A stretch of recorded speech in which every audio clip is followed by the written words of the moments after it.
You have to build whatever your mind could create. And entrepreneurship's the same thing. You build what you want to build, and through this process of building all these amazing ideas, you change the world.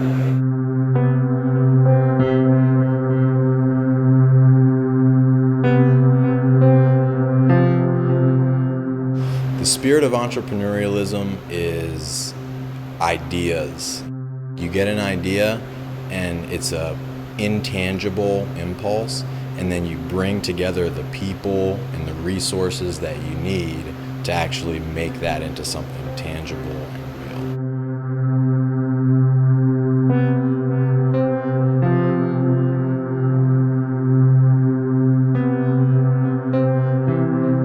We are trying to build an app to track your health, fitness, and your diet data.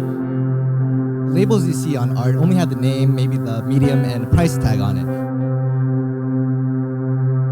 Localize is a platform to crowdsource small business ideas for local communities. Hello, my name is Yasmin. I am a business person. My idea is called AdGrader. I actually pitched my idea more so before the actual pitch than I did after, and I felt like that was really necessary so that I could meet as many people as possible. How many times have you gone out to the bar only to find out that it's a complete dude fest or no one's there? When we heard about this event, we decided to kind of let our imaginations run wild. It was one of those things where, we said, why don't we just come up with an idea? We don't know how to do it. We'll pitch it, and maybe this could be the perfect place to get that off the ground. So we're looking for everything: programmers, developers, marketing. We believe this is the next step in GPS check-in apps. Every company is a startup. At some point, it started up. Everybody here has an idea that they're passionate about, so I think there's people here who are committed. One of the first things that we did was we talked about limitations, and we talked about realistic expectations. We really were able to narrow down exactly what we wanted our product to be. Scope, everything. We started so big with all these ideas, with everything we wanted to accomplish, and said, what can be done by Sunday? Be introspective about the capabilities that you have and the capabilities of your team, and make sure that you're looking at what are the things that are slowing your growth or are preventing you from winning certain business and that sort of thing, and backfill against that.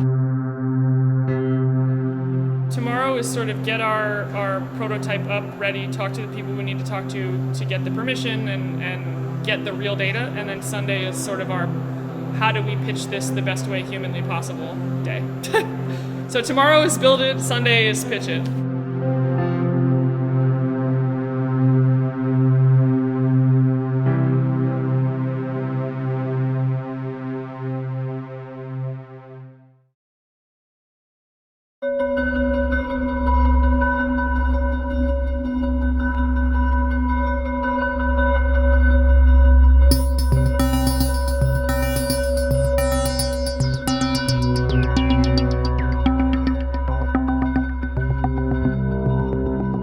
I think being an entrepreneur is knowing when to stand up for an idea that makes the difference in an idea, whether it's a good or a bad idea, and when to compromise on something that really doesn't matter.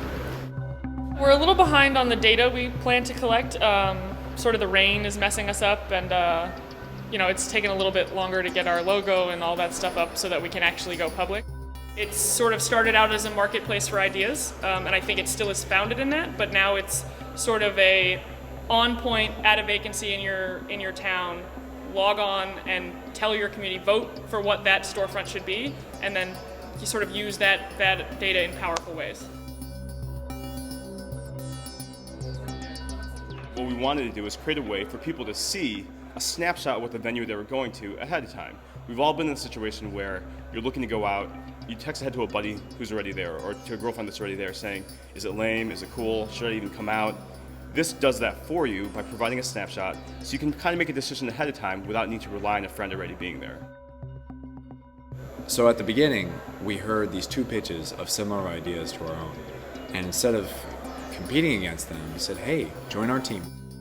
all of us working together to meld all these different ideas we had on trying to improve student achievement as well as really engage students. We're actually ahead of schedule. So we're trying now to figure out exactly what we want to build on to our original scope, and it's a great problem to have.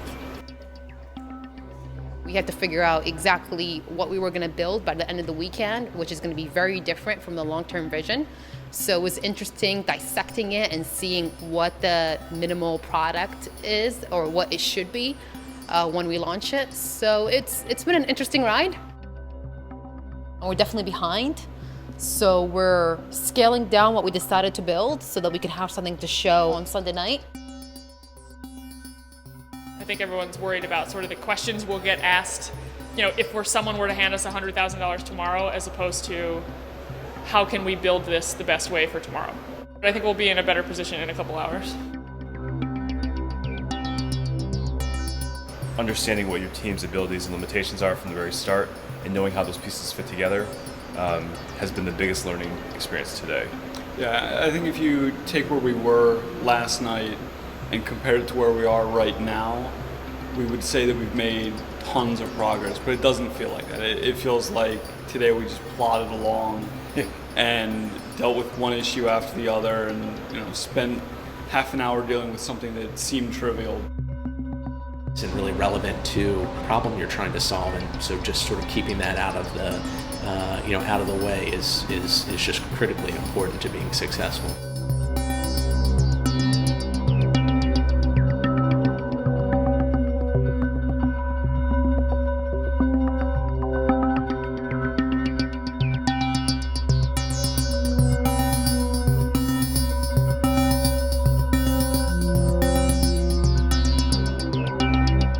At the end of the second night, we have overcome our major hurdle, which is having something to demonstrate. And now it's just, how do we want to sell it? How do we want to make it look? How good can we get in the next 24 hours? It's going to work. There's not a doubt in my mind that come Sunday, we're going to have something to show for the 8+ people we have working on our team. I think we were able to do a good job of prioritizing on what we needed to focus on for tomorrow night. Because that's the whole goal. It's just to get something to show tomorrow night. I'm gonna stay and work on some last minute things organized for tomorrow so that we are ready to rock and roll tomorrow.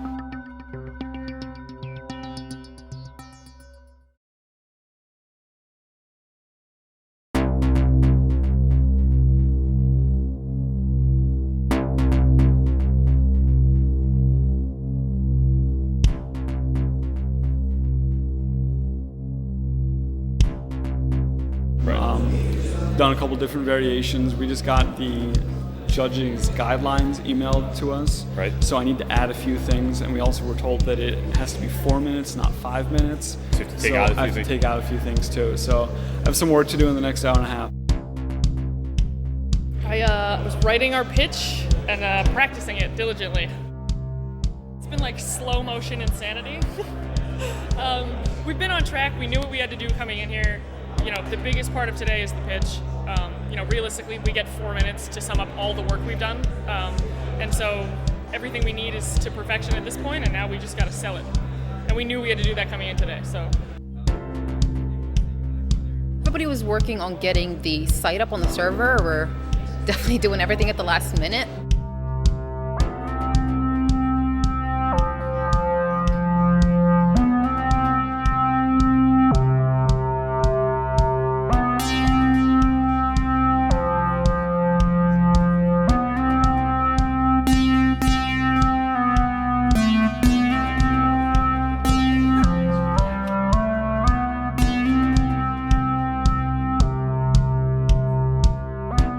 I wanted somewhere quiet so that I could hear myself think. I wanted to practice an outline. I have this thing where when I give a presentation, I have to memorize the first line.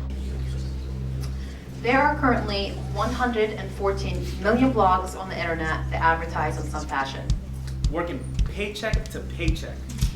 All right? Has to decide whether to put food on the table or take care of his personal health needs. The point is, every time you go out, you're probably looking for a different experience. 5 minutes flew by, and I think we got the main points across.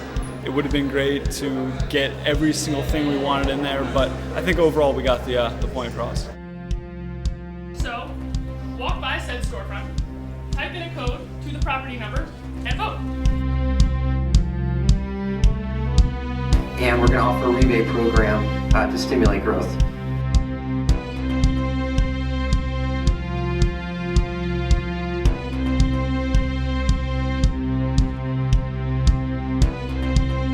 Let's go to where the students are. Let's go on Facebook.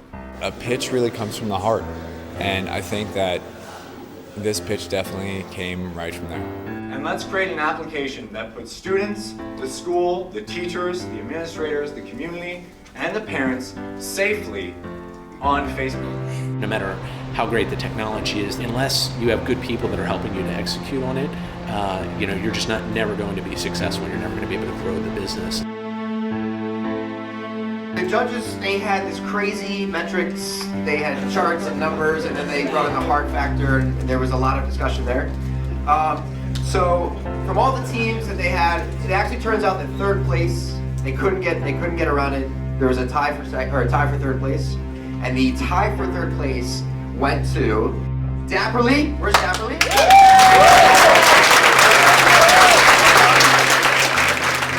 Startup city. I mean, people have full-time jobs. People, we have to find out who can contribute what. We have to figure out what needs we have. Definitely.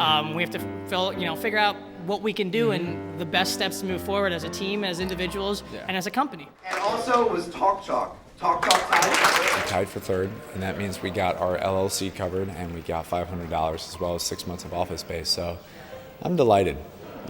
This for me, the big goal for me was to walk away from this with a team. And we not only got a team, we got a 10-person team. So this is wonderful.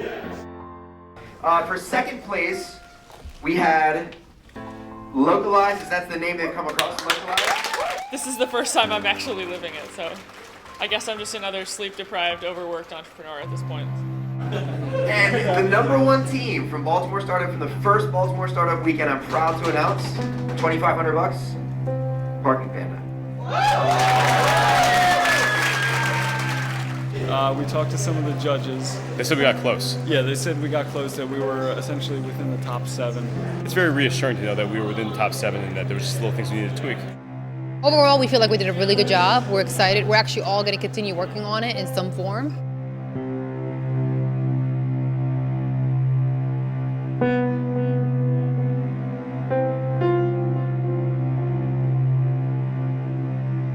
It could be described as an addiction. I won't stop, man. I'll just keep doing it. Anything that ills this world can be solved if only a small group of people dedicated come together to solve it.